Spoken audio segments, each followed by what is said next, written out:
sineryoso. Nakakatawang isipin, hindi ba? Hindi mo alam kung minahal ka o niloloko ka lang.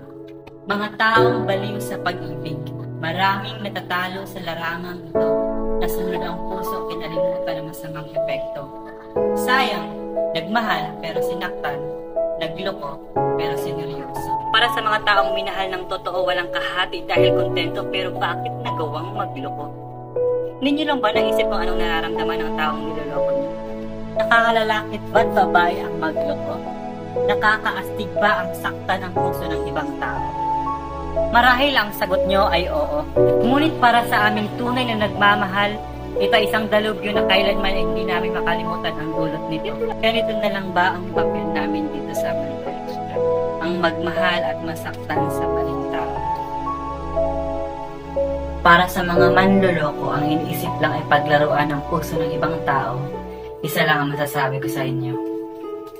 Bago ko tatapusin ang storyang ito, ako'y mag-iiwan ng isang mensahe para sa inyo.